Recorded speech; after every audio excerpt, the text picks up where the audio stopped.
반갑습니다, 여러분. 출애굽기 6장 28절에서 30절 말씀 보시겠습니다. 주님께서 이집트 땅에서 모세에게 말씀하실 때이다. 주님께서 모세에게 이르시기를 나는 주다. 너는 내가 너에게 하는 말을 모두 이집트의 임금 바로에게 전하여라 하셨다. 그러나 모세는 주님께 이렇게 대답하였다. 보십시오. 저는 입이 둔하여 말을 할 줄 모릅니다. 바로가 어찌 저의 말을 듣겠습니까?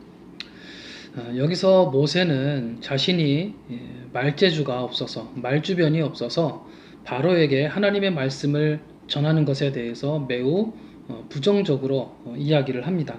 굉장히 자신 없는 모습을 보여주죠.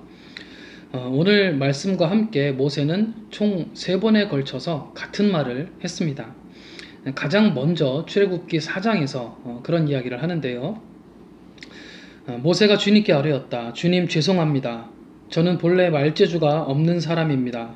전에도 그랬고 주님께서 이 종에게 말씀을 하고 계시는 지금도 그러합니다. 저는 입이 둔하고 혀가 무딘 사람입니다. 자, 이때 하나님께서는 모세에게 이렇게 이야기를 하십니다. 누가 사람의 입을 지었느냐? 누가 말 못하는 사람을 만들고 듣지 못하는 사람을 만들고 또 누가 앞을 볼 수 있는 사람 혹은 앞을 보지 못하는 사람을 만들었느냐? 나 주가 아니냐? 그러니 가거라.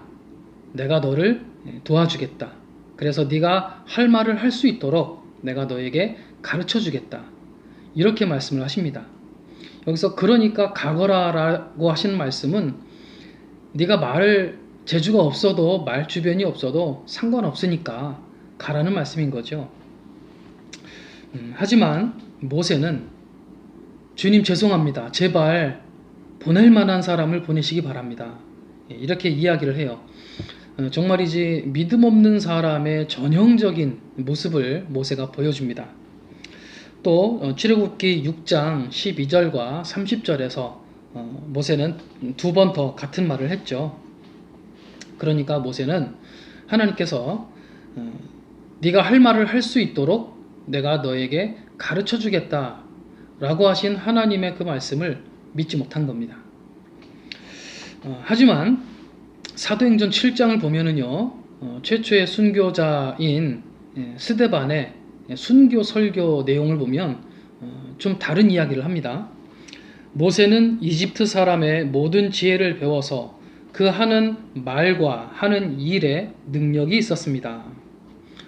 그렇죠. 이집트에서 그 왕궁에서 40년이라는 긴 세월 동안 생활하면서 최고의 환경에서 배우고 자란 사람입니다.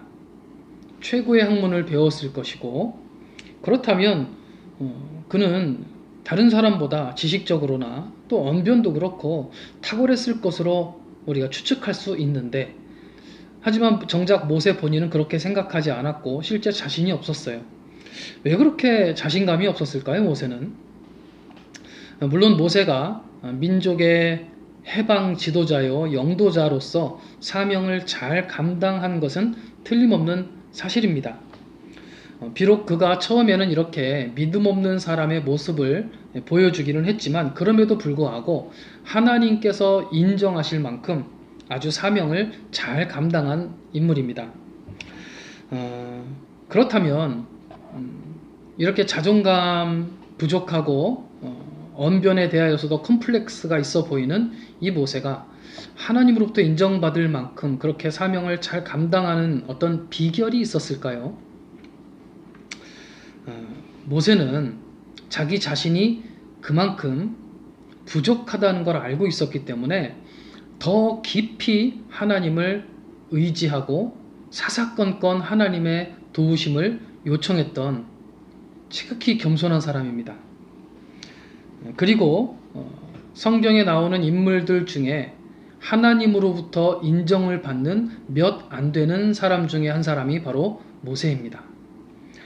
하나님께서는 모세를 일컬어서 그는 나의 온 집에 충성스러운 사람이다. 나의 온 집을 충성스럽게 맡고 있는 사람이다. 만일 너희 중에 예언자가 있어서 내가 그 예언자에게 환상을 보여주고 꿈을 보여주면서 말하겠지만 모세는 그렇지 않다. 그렇지 않다는 말이 무슨 뜻입니까? 모세는 나의 온 집에 충성스러운 사람으로서 내가 인정하는 사람이기 때문에 그렇지 않다.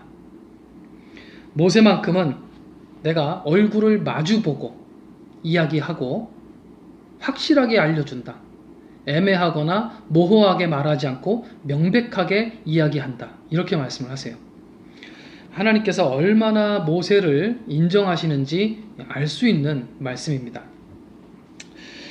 사랑하는 성도 여러분, 우리가 연약하고 부족하긴 합니다. 그러나 우리의 부족함이나 연약함, 또 나의 어떠함을 핑계 삼지 맙시다.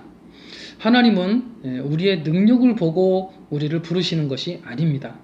하나님은 우리의 능력을 사용하시는 것도 아닙니다. 하나님을 신뢰하는 사람으로서 겸손하게 내가 하면 하나님이 하신다는 것을 믿고 오늘 하루도 내일도 힘차게 사시기를 주의 이름으로 부탁드립니다.